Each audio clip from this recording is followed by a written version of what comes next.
7,500 pounds, basically on the nose, the Wildwood 29 V-Bud here at Haylett RV of Coldwater, Michigan.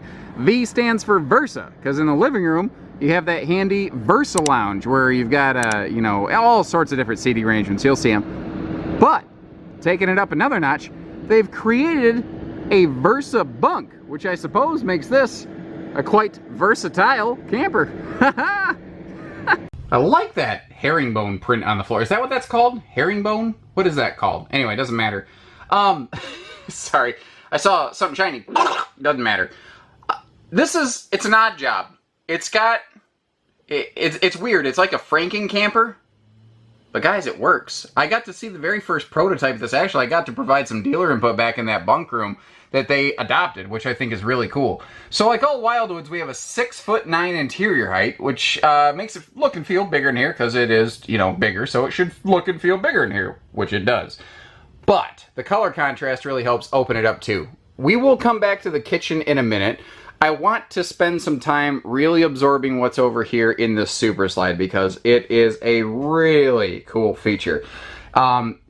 The UD in V-Bud stands for U-Dinette, and that's what we're looking at over here. And at a glance, this is a pretty rank-and-file, boring Super Slide. You've got the U-Dinette there, you've got that jackknife type sofa. It is cool that we've got those huge panoramic viewing windows and the slide-side breeze windows. But wouldn't it be neat if it could just be something more? Well, I imagine that's pretty much what the Wildwood team asked themselves when they came up with this. And what's funny, it's incredibly simple, but amazingly effective. Basically just the back bench on that dinette. The backer flips around, and it creates this huge adult-size, like, long napping lounge right here that you can just wrap a whole bunch of people around. And you'll see when we come from the bunk house, when we come from that direction, how it directly faces the entertainment center. So it gives it a really good entertainment arrangement. But what's neat is it doesn't prevent this thing from maintaining a little kind of kid dining space. You still have a little L dinette. You don't lose that. So if it's a rainy day and you want to lounge, but you want to set the kid down with a coloring book or something like that, some watercolors, you get the idea. You've still got a cool little place to do that, little place to grab a bite to eat maybe. Now down below that, if the camera ever shapes up, there we go. You can see how they didn't box in the rear bench of that U-Dinette VersaLounge Swiss Army sofa, whatever you want to call it. And I kind of like that, because I actually like to curl my feet under me when I'm eating, when I'm leaning toward a table. And normally, like a boxy booth dinette prevents me from doing that. Now, you'll find that you have sealed edge counters, not just here on this dining table, but through the entire RV, the bathroom, the kitchen, everywhere. And this is cool. This seating arrangement is very cool. But once again, what if it could be more? Well, they did it. They made it more. Since that bench can float left to right, there's nothing that says you have to leave it there, and what you can create is this giant, full Super Slide seating space, and that is one of the times when those full, slow-rise blackout roller shades really come in handy. And that's what's neat about this. This is an RV that's good for not just sleeping little kids. It's good for sleeping those extra large teenagers, or if you know that your kids are going to get tall when they get older, you want to get a bigger bunkhouse like this now instead of later. That way you only have to buy an RV one time and not two times, provided your tow vehicle can handle it, of course. This is also good for sleeping adults, so it's not just a kid sleeper. You could easily sleep two adults on this, toes to toes preferably. Nose to toes is less preferable, of course. But once again, we can dream. Wouldn't it be cool if it were more? Well, I guess dreams really do come true. Because we are greeted with what I like to refer to as not just the stow-and-go storage system, the superior stackable stow-and-go storage. Compared to last year, they have increased the size of these totes. They're now stackable. We have 20.3 cubic foot of stow-and-go storage all safe in here. And what's kind of cool is these are food grade rated. So if you put food in them, it's not going to like contaminate your food if it gets hot in the camper. Now from there, we get to kind of go through this entire multi-phase exercise again back in the bunk room. And thankfully they gave it one of those extra wide doors, so it makes the whole living room look and feel large. Now, at a glance, you're like, oh, it's one of those L bunkhouses. But no, it's not exactly that, is it?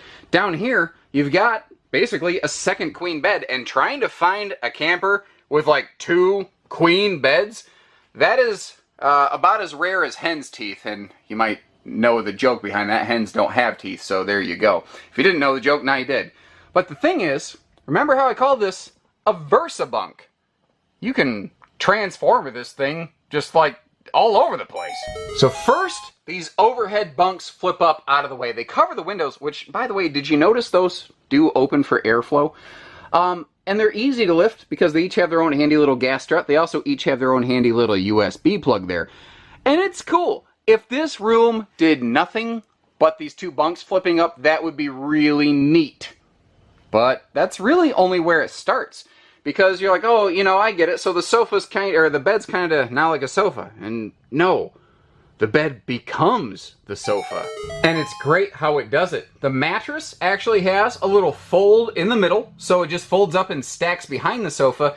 But you're probably thinking, yeah, but now I gotta find a place to handle all these cushions. And you don't. The cushions stay attached. So, you know, this thing isn't, it's easy. It's just simple and easy. And now look what's happened.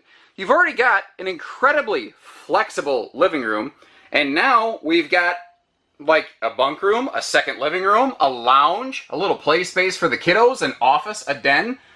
I mean, there's no limit to what you can do back here. Well, I suppose you couldn't play, you know, full court basketball, so that there is some limit, but neither here nor there. Kind of neat too. You know, there's a lot of support under that folding bed there, but they also left it wide open, so if you want to stuff the kids' bags down there, it has more storage than just the cabinetry that you see over here. But as if that wasn't enough, remember our stow and go storage? Yeah, well, now there's more of it. TV hookups on the wall above, more sealed edge counter space, and more of those giant stow and go totes. Now you see that cargo door right there? That was actually my suggestion, and it's super cool that they adopted it. When I did my Wildwood factory video tour, if you've seen that, I got to see this model being prototyped, and I thought it was neat, and I said, sign me up right away. But I said, you know, you could take this thing next level. When all this stuff is folded up out of the way, you have this huge, wide open cargo space. Why aren't you opening that up with a cargo door? And they went, you know what? That makes a lot of sense. Now, as we come back here, I said we'd come back to the kitchen. Finally did. That is a 10.7 cubic foot 12-volt compressor fridge. It only draws 3 amps, so it's surprisingly off-grid friendly. Especially, you had a little solar side mount package. You put 2 batteries on this, you can run it indefinitely. They tried to drain batteries, and they didn't. Now, obviously, that is all a little bit weather dependent, but the thing just doesn't use enough amperage to eat those batteries alive. So that is like 70-ish% bigger than a conventional 2-door 6 cubic foot fridge freezer. It's always traveling friendly. They cool down fast. We are 54 minutes from the Wildwood shipping yard. That thing is ice cold. It gets the job done, son. It starts up here above those sealed edge counters with these shelves, and it's nice that they throw those in there because it doubles the storage space. And with this being 6'9" tall, you've got more room in those cabinets, basically. Plus, you got this just huge, wide open, easy access pantry here. And I love that they threw their own little light in it. In case you're wondering, that tube right there, that's probably like a chimney tube for one of the holding tanks. As we spin our way around that L-shaped countertop, you can see 4 household outlets on that corner there. Perfect little coffee maker corner, breeze window, high-rise sprayer faucet, and you know, triple plywood extension drawers right here next to that oven, giving you plenty of space for utensils, spatulas, etc. There's also a wide open pocket there for something like a giant wastebasket if you're so inclined, or you could put a couple old shelf jobs in there. The electric space heating fireplace will take some nip out of the air without burning up our propane. And remember how I said that L lounge, it faces directly toward the entertainment wall. It's not a neck wrecker entertainment center. You know, you don't have to have a theater seat directly across from the TV. They found a way to 45 this sucker, and it's just cool. That soundbar, by the way, obviously Bluetooth, but also has HDMI plugs on it, one at least, one on the front, one on the back, I believe. So that if you want to expand your entertainment, you can, and that's part of the reason they have the handy little boop, boop, little feed plug thing there and there. From here, we step into the bathroom, and the bathroom is very unusual, but it gets the job done. This bathroom's actually pretty darn cool. With the RV being extra tall, you've got extra headroom in that shower. We put these skylights on these. These shower surround panel on Wildwoods used to be optional, but that's become standard, thankfully. But the skylight, still an option that we still apply to these. Big radius shower on here. Wildwoods are always good about putting a big shower in a full Wildwood. But they didn't stop there. If you notice, they built into the entertainment wall linen space. They're really on it. They didn't waste an opportunity for anything. We have a sliding privacy door here into the master bedroom as we leave. And this is a camp queen, but as you will see, there is more than enough room here for a true queen bed. You've got a full big viewing and breeze window, TV hookups on that wall, full-length hanging wardrobes, and you see those little cutaway cubbies right there. Well, there's USB plugs on the outside, but if we take a peek inside of these, there's household outlets inside those. These have built-in CPAP storage, which is just really neat. Or, frankly, like if your phone tends to flash at night and you don't want, like people just won't leave you alone, you can leave it in there and, you know, not have people, you know, blinding you and waking you up in the middle of the night. This bed is also easy lift, and as if all of the Stow-A-Go we've seen so far wasn't enough, they have even more of it. And you've got a shoe shelf below that. This is kind of working like a little bit of a bedroom dresser, I think, in a sense. But what if you had yet another bedroom dresser? Just like the pantry, you've got an overhead light in here. It's like the storage in this thing is off the hook. It just never quits, whether it's in the bunkhouse, under the sofa, the dinette, the kitchen, the bedroom. It's what I like to refer to as storage galorage.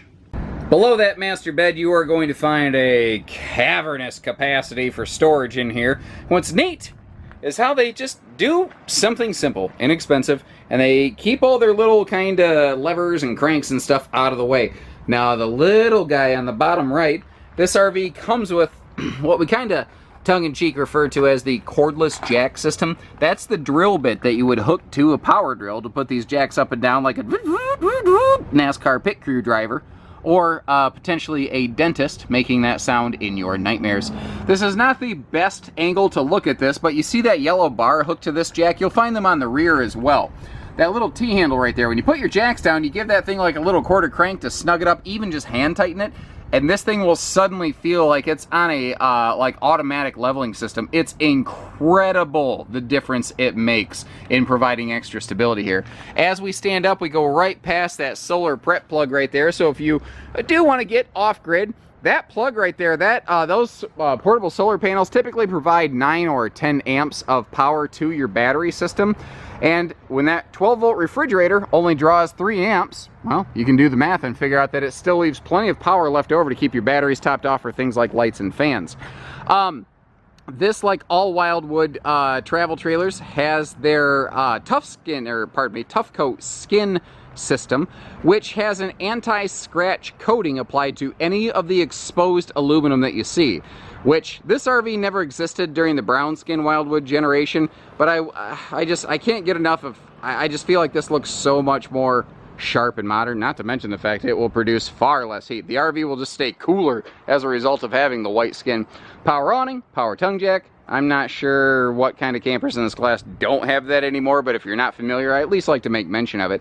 It also has a handy battery disconnect switch up here so that when the RV's in storage, things like that fridge or the stereo, the phantom load doesn't eat the battery alive. Now you can see the little black nub above the baggage door there. It does have magnet holdbacks for those compartments. Also, when we get down here, new for this time of the year, like previously Wildwoods never had an enclosed belly. They just didn't. They had protected water lines, and it doesn't really matter if I talk about that because they're always protected now, with the sectionalized corrugated accessibelly that is also heated. It's a big step forward for Wildwoods. It was a thing we were really excited to see here at Haylett RV. Basically, these are 4x8 kind of easy drop panels, and you find these on some luxury fifth wheels. The idea behind them is that instead of having to drop the entire belly to do any sort of maintenance if the need arises, you can just drop the section you need. Sometimes underbellies, if you didn't want to drop the whole thing, you had to cut an access panel in like with a Stanley knife, and then you had to duct tape it back up. And that sucks.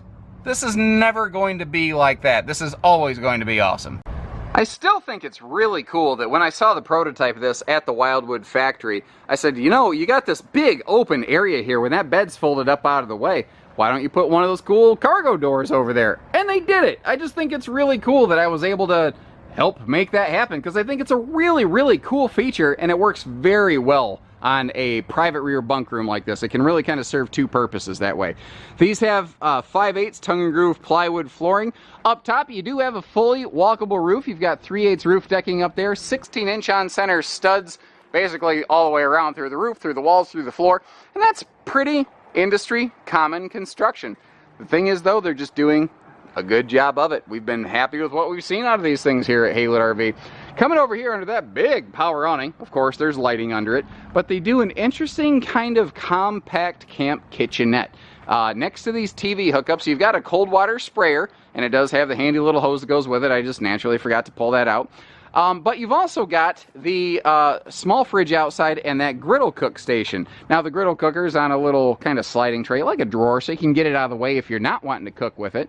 The thing here, though, you got the 10.7 cubic foot fridge inside, plus you got this little guy out here. It gives this Wildwood the same, like, roughly capacity as like a 4-door fridge in a luxury fifth wheel. That's pretty cool. Standard stable steps right here, kind of like the strong arm stabilizer jacks. The idea behind this is to give you a camper that doesn't feel all herky-jerky when the kids are coming and going. And that, I think I mentioned, but that is an anti-slam door, by the way. And there we have it. There's a little more to learn about her, but I thought this would give us enough of an idea where if it looks like it's something that'll work, contact our team here at Haylett RV, whether we need to double check the towing specs of your vehicle, or if you just want to see what this baby comes up to on a payment, or the bottom line out the door, which can vary depending on the state you're from. We'll get it calculated down, or whatever you need. We'll grab a tape measure, we'll measure stuff up. We are folks that get stuff done, and that's how we've become the largest independent RV dealer in the state of Michigan for, I don't know, 8-9 years consecutively. We got to hold that title, haven't let go, don't intend to.